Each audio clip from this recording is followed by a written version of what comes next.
નમસ્કાર વિદ્યાર્થી મિત્રો, ફરીવાર રાષ્ટ્રીય ક્લાસમાં હું રાજેશ જોટો આપનું સ્વાગત કરું છું.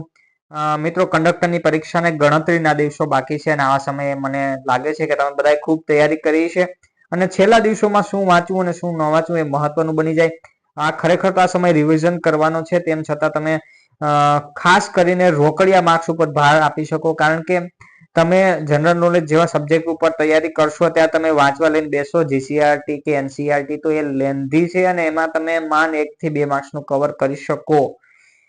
પરંતુ તમે જ્યારે કોમ્પ્યુટર લ્યો છો, 20 માર્ક્સનું કોમ્પ્યુટર છે, એક લિમિટેડ સિલેબસ છે અને કોમ્પ્યુટરનું 20 માર્ક્સ એ ખૂબ સારું કહેવાય.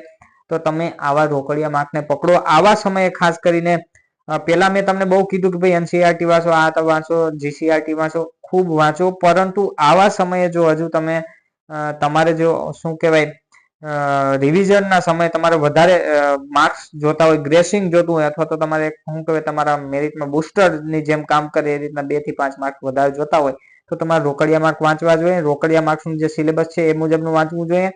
દાખલા તરીકે ગુજરાતી વ્યાકરણ પણ એમાં જ આવી જાય છે, બરોબર. પ્રાથમિક સારવારના પ્રશ્નો છે, નિગમને લગતા પ્રશ્નો છે, અને ખાસ કરીને કોમ્પ્યુટર છે, તો કોમ્પ્યુટર અને વર્તમાન બનાવો પણ જોઈ લેવા જોઈએ. તો અંગ્રેજીમાં પણ ખાસ કરીને ટેન્સ પૂછાઈ શકે છે. વધારેમાં વધારે શક્યતાઓ છે એ ટેન્સ પૂછાવાની છે. સાથે સાથે પ્રિપોઝિશન પૂછાઈ શકે, બરોબર, એડજેક્ટિવ પૂછાઈ શકે, વર્બ પૂછાઈ શકે અને કન્જક્શન પૂછાઈ શકે. તો આવા જે રોકડિયા માર્ક્સ આપવાવાળા વસ્તુ છે તો એ તમારે કરવું જોઈએ. એક્ટિવ, પેસિવ અને ડાયરેક્ટ, ઇનડાયરેક્ટ પણ પૂછી શકે.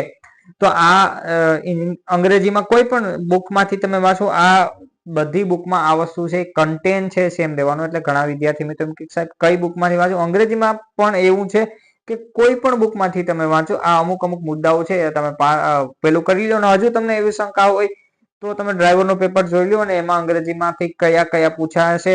સમાનાર્થી, વિરુદ્ધાર્થી હોય છે અંગ્રેજીમાં, તો એ પણ તમે જોઈ શકો. એ તમારી વોકેબ્યુલરી અત્યારે વધારવાની વાત છે. જો તમને સ્પેલિંગ પણ પૂછાય કે ભાઈ આમાંથી સાચો સ્પેલિંગ કયો, તો આ વસ્તુ છે. પણ આ મને નથી લાગતું કે આ સમયે એ વસ્તુ ઉપર પડવું જોઈએ. તમારે જે તમને વધારેમાં વધારે તમને આવડી શકે એવી વાત ઉપર તમારે અંગ્રેજીમાં પણ જોવું પડે. દાખલા તરીકે ટેન્સ છે, રિવાઇઝ કરી લ્યો. તમે વાંચ્યું જ છે એકવાર તો ત્યાં રિવિઝન છે એ પણ અંગ્રેજીમાં તમે કરી લ્યો. અને બસ આ વિડીયોમાં ફક્ત એટલું જ. અને આ બધાને આગોતરી શુભેચ્છાઓ. કંડક્ટરની પરીક્ષામાં ખૂબ સારી સફળતા મળે તમને.